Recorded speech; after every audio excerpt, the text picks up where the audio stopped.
Hello everybody, today we are going to discuss electronic effects in organic chemistry. I am your teacher Dr. Lakshya Kathuriya.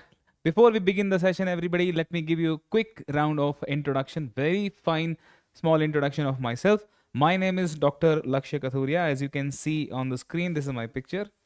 And a little bit about my background. I have studied from IIT Delhi, and post that I did my PhD in organic chemistry from Indian Institute of Science, Bangalore.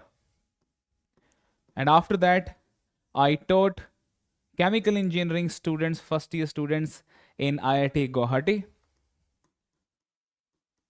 And after that, I have been professionally teaching students for JEE and NEET examination. So I am here to make you guys superb, excellent engineers and doctors. Let's begin our session for today, everybody. Let's start. So what we are going to discuss today, we will be discussing various electronic effects that are of immense importance. Without the knowledge of these electronic effects, organic chemistry will be very difficult to understand. So there are four or majorly five electronic effects we need to study. The very first one is called inductive effect.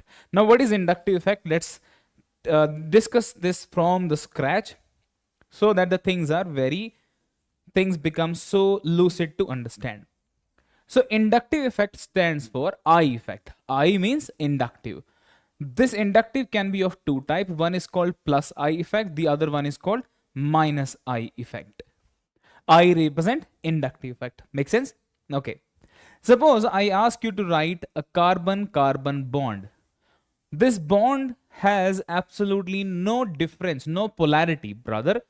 Why? Because the rest of the atoms present on this carbon atoms are hydrogen atom. If nothing is mentioned around carbon atom, it is assumed that these valences are fulfilled by hydrogen atom.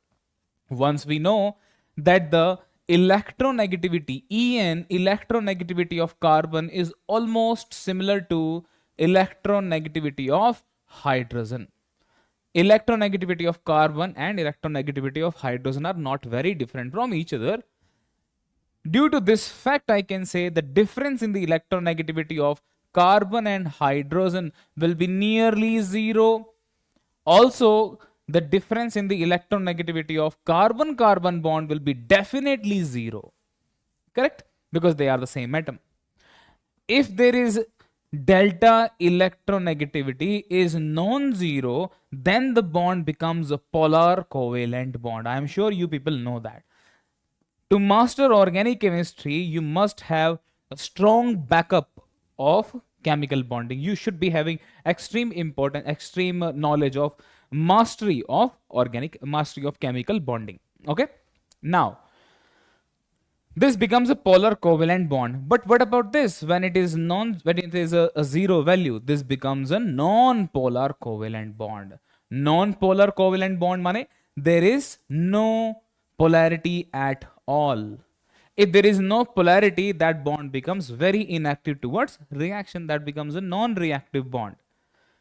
Now, let's start replacing this carbon-carbon bond. Whenever there is a difference of electronegativity is absolutely zero, we can say that the shared pair of electron is lying exactly equidistant from both these carbon atoms. So the distance of this pair of electron from the center of carbon, that's the nucleus, and from the center of this carbon, that's the nucleus, these two distances are exactly the same. This is known as equidistant.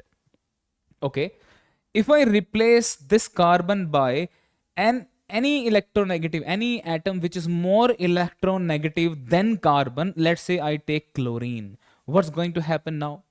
I was expecting that this pair of electrons still be lying here right in the middle, but that does not happen. That does not happen. Why? Because chlorine likes the electron more than carbon likes. Chlorine starts pulling the electron towards itself. This symbol represents that this pair of electrons starts delocating or displacing towards chlorine. Little bit towards chlorine. So this pair of electron should be drawn near chlorine. chlorine, as a result of which this carbon is expecting its own electron getting away from it, and chlorine is expecting its own electron is near it, but there is another electron which originally used to belong to carbon atom. Overall, I can say now chlorine has little extra electron density than the neutral chlorine. Neutral chlorine has 7 electrons. Now, the electron density in this shared pair of electron between carbon and chlorine, this is little more than 7. More than 7. It can be 7. We cannot quantify that, first of all, because there is no absolute transfer of electron. It is a sharing of electron. Now once electron starts traveling towards, the shared pair of electrons starts displacing towards chlorine, there is a delta positive charge generated on chlorine, and there is delta positive charge generated on carbon. As a result of replacing or substituting carbon by chlorine, we have made a polar bond. We have made this bond polar. And this generation, this induction of charges in a bond, in a covalent bond, is known as inductive effect. Is this theory clear, everybody? The inductive effect is the generation of polarity in a non-polar bond by the virtue of difference in the electronegativity. If there is a difference in the electronegativity, inductive effect will come into play. Now, what are these two things? One is called plus I, the other one is called minus I effect. Let's start discussing these things in detail one by one. So, any group that is attached to carbon-carbon single bond, I am just taking for an example, just taking one simple carbon-carbon double bond. You can take just single carbon or 2 carbons or 3 carbon system. Suppose there is a group G attached. Now this G can be anything. G can be halogen, G can be amine, G can be oxygen group, anything. So in general, G. If this pair of electron starts getting pulled towards G, as a result of this, carbon will start experiencing delta positive and the group will start experiencing delta negative charge. If this group which is pulling the electron, withdrawing the electron via this sigma bond, will be known as minus I group. Any group that pulls the electron, shared pair of electron towards it, and in return leave behind a positive charge, delta positive charge on the carbon chain, but it has to be a sigma bond mandatorily, this is known as minus I group. Now once we have defined what minus I group, what's the identification? How do we identify that this group is going to be plus I or minus I group? What group or what particular atom, which particular atom would like to pull the electron towards it? The one who likes it, the one who needs it. And which atom you think or which group you think will need electron? If I am in need of money, I will be asking for money from various people. Correct? So if this atom or this group is looking for a pair of electron, it is pulling the electron from carbon because it needs electron. Such kind of group G are falling into the category of EWG, electron withdrawing groups. These are called electron withdrawing groups. Just like when you go to ATM machine, you withdraw money because you need money and ATM can offer you money. Electron withdrawing groups. Okay? Minus I groups are EWG, electron withdrawing groups. Now what will be the identification of minus I group? For example, I need money. What will be the identification that I need money? My bank balance will be very low or it will be zero. It's zero, or I need to pay some installments, or I need to pay some debt. All those are the identification of my crisis in money. So minus I group's identification will be atom or that group which is directly connected to carbon should have at least either absolute positive charge, or it may have delta positive charge, or it may have incomplete octet. Incomplete octet. Incomplete octet. Incomplete octet. What does it mean now? Because for stability, an atom should have 8 electrons after formation of bond. Suppose I have BF3 molecule. Boron has only 6 electrons in its valence shell. Only 6 electrons. Therefore, it is in need of 2 more electrons. So I can say this guy is electron withdrawing group. It will try to withdraw the electrons. For example, carbon plus. Carbon plus has 3 bonds around it, as a result of which there are just 6 electrons available with carbon plus. So carbon plus will fall into the category of minus I groups. Clear? Another example could be NO2 positive, directly NO2. NO2 has a positive charge, so it is a minus I group. Now, other examples of minus I could be, suppose I connect, whenever you want to make sure what is the nature of that I group, is it plus I or minus I, what you need to do is to attach that group with carbon chain. You can check with 1 carbon or 2 carbon or 3 carbon, but make sure there are going to be just single bonds around it. Now I connect, let's say NH2. You have to tell me, you have to decide whether this group should be called as minus I or plus I. So this nitrogen is more electronegative than carbon. We need to check the difference in the electronegativity, not quantitatively, but qualitatively. If there is a difference in the electronegativity non-zero, the electron will start traveling towards more electronegative element, and we know nitrogen is more electronegative than carbon. So carbon starts experiencing delta positive charge and nitrogen starts experiencing delta negative charge. Do you see that as a result of this NH2 group, the carbon has started gaining delta positive charge, therefore NH2 will be minus I group. Now you can think of carbon chain connected with oxygen, OH group, alcohol. Oxygen is more electronegative, so delta negative. Carbon will experience delta positive charge. So what is this OH group doing here? Withdrawing the electron. So should we call it minus I group? Yes. Understood, guys? Paka? Okay. Let's take an example of plus I group. If this group attached, instead of pulling the electron, starts giving the electron to the carbon chain, as a result of which you start seeing delta negative charge on the carbon, and group itself sees that my electrons are going away. Now my question, which group do you think will start giving away the electron? The one who has more electrons, the one who has richness of electron, who donates the money, the one who has lots of money, right? One who cannot take care of the money, one who has lots of headache, how to spend this money, how to take care of that money, that will be start getting offered to the needy people. For example, suppose I connect it with oxygen minus. Do you see that oxygen minus has absolute negative charge, and no element in the organic chemistry likes to be charged. So this oxygen would like to become nearly uncharged molecule somehow by giving away its electron. So that's the best possibility. It says, I want to push this shared pair of electron towards carbon so that I can take care of this negative charge. Remember, this negative charge never ever gets shared. This sigma electron starts getting away from oxygen itself. As a result of this, carbon starts experiencing delta negative charge, and oxygen already has absolute negative charge. So what is this oxygen negative group going to be known as? It is plus I group. Similarly, you can think of carbon-carbon attached to NH minus. This will again be plus I group. Compare it with carbon-carbon NH2 group, where nitrogen was neutral, was pulling the electron towards itself, hence it was minus I group. Clear, everyone? How to identify plus I, minus I? Now the identification of this group will be electron donating group. This group has to be electron donating group. Electron donating group.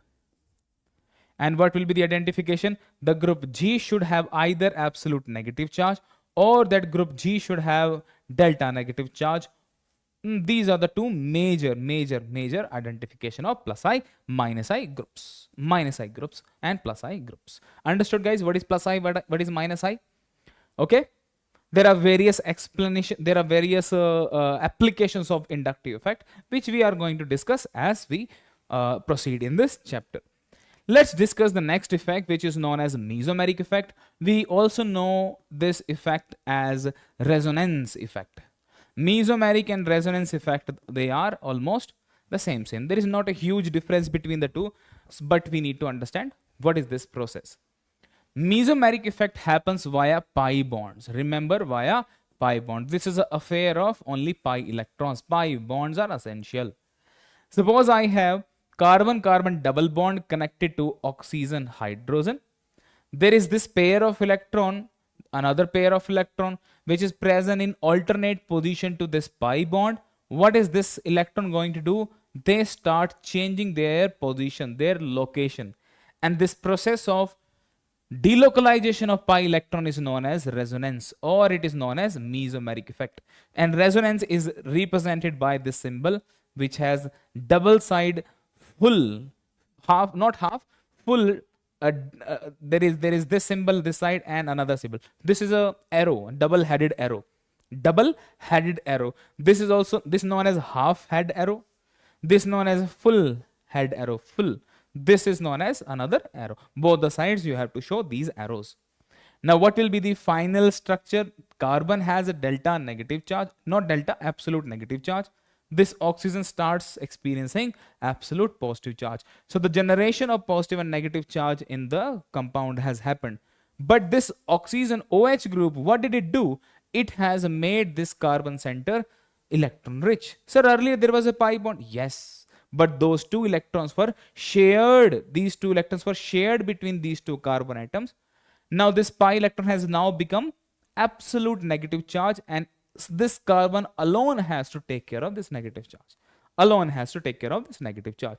This becomes plus M effect. This becomes plus M effect. If the group attached is electron donating group, those will be named as plus M groups. And the groups which will pull the electron density, withdraw the electron density, those will come into the category of minus I group, minus M group. Let's discuss those also. Carbon-carbon double bond. Suppose it is connected to NO2. What is this group going to do now? There is a nitrogen plus, there is oxygen minus. So this electron pair can move on to the oxygen, and this pi electron will start moving, forming a new pi bond. So, okay. So this resonating structure suggests that carbon starts experiencing positive charge. Do you notice that there is a positive charge? Earlier there was no charge at all, and this oxygen also has got a negative charge. This oxygen was already having a negative charge. This nitrogen was already having a positive charge. Such kind of groups which will pull the electron density, but conceive which one? Only the pi electrons. Those are known as electron withdrawing groups, and specifically in this mesomeric discussion they are known as minus I group, minus M groups. Minus M groups are also known as minus R groups. Plus M groups are also known as plus R groups. Understood, everybody? Understood what is mesomeric and what is resonance effect? They are almost the similar. I'm going to write a few examples so that you understand these two effects very well. Generally, people are confused between inductive and mesomeric when to view which one. Carbon-carbon double bond, suppose it is connected to let's say chlorine, or instead of chlorine let's take NH2, or let's take NH2 here. So NH2 has a pair of electron, and yeah, that's it. So what do you see here? There is a carbon, carbon, carbon and NH2 group. What is the nature of this nitrogen and this carbon atom? Is there any difference in the electronegativity? Yes. Which one is more electronegative? Nitrogen is more electronegative than carbon atom. So what is this nitrogen going to do? Via this sigma bond, it is going to pull the electron density towards it. Via this sigma bond, it is going to pull the electron density towards it. And therefore, it will start experiencing delta negative charge, and it will experience delta positive charge. So what is this NH2 group going to be named as in this molecule? Minus I group, minus I group. But on the same instance, there is another electronic effect happening, that is due to this lone pair. This lone pair can start coming inside. This will jump onto the carbon atom, and you can write a resonating structure: carbon having a negative charge and double bond nitrogen having a positive charge. So in the same molecule, one group is acting as plus, one group is acting as minus I, but at the same time it is acting as plus M group also. plus M group also, plus minus I as well as plus M group. Out of the two, which effect is stronger effect? Which effect is dominated effect? It is mesomeric effect. No matter plus M or minus M or plus I or minus I, mesomeric, hashtag mesomeric effect is much stronger, much stronger effect than inductive effect. Remember this for life. Life as in until you are studying organic chemistry. Mesomeric is extremely simple, but it is of more importance than inductive effect. Clear, everybody? Mesomeric, inductive, dono, both of them are clear. If yes, then we need to now discuss hyperconjugation effect. Now, what's hyperconjugation effect? Hyperconjugation effect is studied when you have carbon plus carbon radical or carbon carbon double bond. So it is observed in three cases. One is carbon plus, then it is observed in carbon radical, then it's also observed in carbon carbon double bond. Suppose you have a carbon plus to study.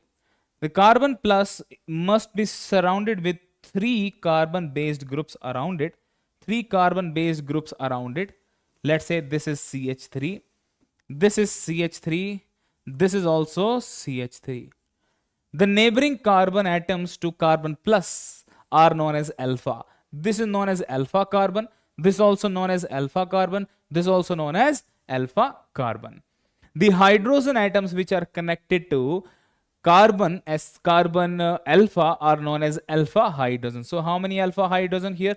3. How many here, guys? 3. How many here? Total 9 alpha hydrogen. Now what to do with these alpha hydrogen? So this alpha hydrogen, I am going to use only one of this group. This is carbon plus, this is carbon plus, and this has 3 alpha hydrogen. I am going to use one of this alpha hydrogen at a time. How? What to do? This sigma bond will break and make a pi bond here. And this positive charge will be neutralized. Positive charge will be neutralized. So carbon CH3 as it is, carbon double bond with 2 hydrogens, and this was already having a CH3 group. Plus charge diminished, or it's disappeared, completely disappeared. But hydrogen plus remains here as it is. There is some interaction between this pi bond and hydrogen plus, but there is no bond between these two. Hence, it is also known as no bond effect. No bond effect, or we also call it as no bond resonance. We also call it as no bond resonance. No bond resonance. These are the two names for this molecule, no bond effect or no bond resonance. Since this is hydrogen plus lying here and there in the field without forming any kind of bonds between carbon-carbon double bond and or any other molecular framework. Understood? Okay. Similar effect will be observed in carbon radical. How many times I can do this exchange or the formation of carbon double bond? 9 times, because there are total 9 alpha hydrogen present. Same kind of observation is made in radicals. Suppose you have carbon radical which contains alpha hydrogen. This is the alpha hydrogen here. Are these going to be called as alpha hydrogen? No. These 3 are alpha hydrogen. How many electrons you require to make a bond? Just 1. So let's break this bond homolytically so that you can make a double bond. So hydrogen, carbon has formed now a double bond, and the hydrogen is lying here with just one single electron of its own. One single electron of its own. So what is this effect known as now? Again, hyperconjugation, but observed in radical species. Now the third one is carbon-carbon double bond having, if they are having neighbors around it. Let's say this has 3 neighbors around it. 1, 2, and 3. Let's say these are the 2 just simple hydrogen atom. Do you notice that this single bond is in alternate arrangement to this pi bond number 1, number 2, number 3. 1, 2, 3. They are alternatively placed. These are also alternatively placed 1, 2, and I can call it as 3 dash. I can call this as 3 double dash, which means I can use either of the three to do some changes in the molecular framework. So I am going to just keep one of the molecule as 3, one bond as 3. So this third one drops its electron here, and this electron pair jumps back on carbon. So how are we going to draw the resonating structure? This will be carbon negative. You can follow it up from here. Carbon forms a double bond with this CH2, and one of the CH3 remains as it is, and there is a hydrogen positive remained here. Hydrogen positive has been formed over here. So the negative charge has moved to this center. Once it has dropped its electron, we are seeing that there is a change in the molecular formula, and they too will start having some sort of interactions. Some sort of interactions are happening. Sir, what's the benefit of hyperconjugation structure here? How are they stabilizing the molecules? Because earlier the position of double bond was between 1 and 2. Now the double bond has moved from between 1 to 2 to 2 to 3. See, if any attacker comes to look for a double bond, to look for a pi bond, and know that there is a bond between carbon number 1 and 2, but now during hyperconjugation this double bond has changed its location. So it's a stabilization effect. So there are three molecular species which will show hyperconjugation. The first one is carbocation, second one is radical, the third one is carbon-carbon double bond, or we call it as olefins. Olefins or alkenes. Olefins or alkenes. Clear, everyone?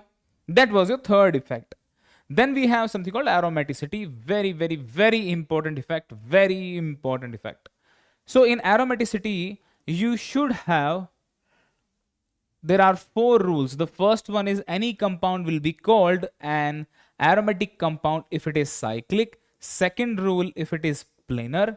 For planarity, you should look for sp2 hybridization or sp hybridization of the molecule of every single atom present in the molecule. The third rule is there should be cyclic conjugation. There should be cyclic conjugation. Cyclic conjugation means you start delocalizing pi electrons and do it repeatedly times so that you get the first structure back again. And the fourth one is Huckel rule. It should follow Huckel rule. What is Huckel rule, everybody? The number of pi electrons involved in delocalization should match with 4n plus 2 pi electrons, where n value starts from 0, 1, 2, it goes up to whatever number. Remember, n will not be here. N will not be negative. N cannot be negative. And n for your kind information, n is not the ring number here, number of the cycles here. So let's take an example of benzene, very well known compound. So it has 3 pi bonds attached. So what are we going to do? We will start delocalizing electrons. Which electrons? Just the pi electrons. We are going to delocalize just the pi electrons. Do not delocalize anything else. First of all, let's check, is this cyclic molecule? Structure number 1. The parameter number 1 is done. Yes. Is it cyclic? Yes. Is it planar? Yes, sir. How do you know planar? Because this is sp2 hybridized carbon. This also sp2. This also sp2. This also sp2. This also sp2. This is also sp2 hybridized carbon. Clear? The third one is cyclic conjugation. Let's check. If you start delocalizing these pi electrons in one direction, this will move to the carbon-carbon single bond and form a double bond. This will move to the next carbon. This will move in between the other 2 carbons, and you can draw another form of resonance, another form of structure where the location of pi bonds are changed. So this is known as resonating structure number 1. This is known as resonating structure number 2. If you draw it once again, if you repeat the process of delocalization of electron, you will get the structure back again, the first structure back again. So you have to repeat this process so that you get your original structure back again after whatever number of steps. We have confirmed it has cyclic conjugation also. Now let's check for the fourth rule. Fourth rule says that there should be total 4n plus 2 pi electrons which are involved in conjugation. How many electrons do you see are present in delocalization here? 1, 2, 3 pi bonds, and each pi bond consists of how many electrons? 2 electrons. So 3 into 2, 6. Let's equate 4n plus 2 by 6. 4n is equals to 4 and n comes out to be equals to 1, and that is an allowed value, which means benzene is an aromatic compound. Things clear, everybody? Things clear? If a compound follows all the 4 rules without violating any one of it, will be known as an aromatic molecule. Let's discuss one or two more examples, then we'll see how things go. So suppose you have this compound, or let's take a cyclic compound once again, and it has a double bond here, a double bond here, and there is a pair of electron present. Instead of pair, you can view this as a negative charge. A negative charge. Negative charge is equivalent to pair of electron. Remember, you should always know that one negative charge is equivalent to a negative charge. Negative charge is equivalent to pair of electrons. Okay. Now this pair of electron, is this molecule cyclic first of all? Yes, I am seeing a ring. Is this molecule planar? Yes. Why? Because I see that this is sp2 hybridized, this also sp2, this also sp2, this also, and this is also sp2 hybridized molecule, hybridized carbon atoms. Now we need to check whether there is cyclic conjugation or not. That is a question mark. So we will start with the original structure with the double bond positions given as it is. This double bond starts moving here. This pi electron will form a negative charge. We will draw these structures in one particular direction always. So this becomes my double bond, this becomes a negative charge, this is a double bond. The double bond moves here, this becomes the negative charge. Let's write the next structure again. So the double bond positions are seeming to be changed. This double bond will come back here and it forms a negative charge. At a time, only 2 electron pairs will move. Do not move all of these. Now this negative charge will come back here. This forms the negative charge. Great. This becomes a negative charge here, the double bond here, and the double bond here. Now when this double bond moves back, and it can bring back the original structure. So the original structure had a negative charge here and 2 pi bonds. Do you see that starting from structure number 1, you have got structure number 2, third one, fourth one, and fifth one. So sixth structure and the first structure, they are same. You have to repeat this process of delocalizing of pi electron so that you get structure number back again, your original structure back again. This has a cyclic conjugation. Now this question mark has also become a tick mark. If it is done, let's check how many electrons you are delocalizing. Did you see that you delocalize this pi electron, and that pi electrons here are 2? And this pi bond is also delocalized, again 2 electron. These two are also 2 electron. So 4n plus 2. Let's equate this with 6 and comes out to be equals to 1. Yes, that's an aromatic molecule once again. Clear, everyone? Okay. Let's take one more example. That example, let's start with a double bond here. There is a positive charge, there is a positive charge. Let's see if this is also an aromatic compound or not. So is this molecule first of all cyclic? Yes. Is this planar? Yes. Is this having cyclic conjugation? Let's test that. Is it having cyclic conjugation? Let's test that.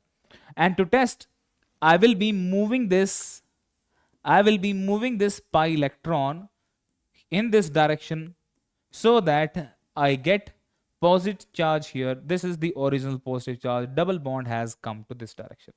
Now I will move it here so that I get a positive charge here. This is the original positive charge. A double bond is here. I will move it once again with this hope that I will get my original structure back again. This is the double bond. So far we have not got. Now let's move this once again.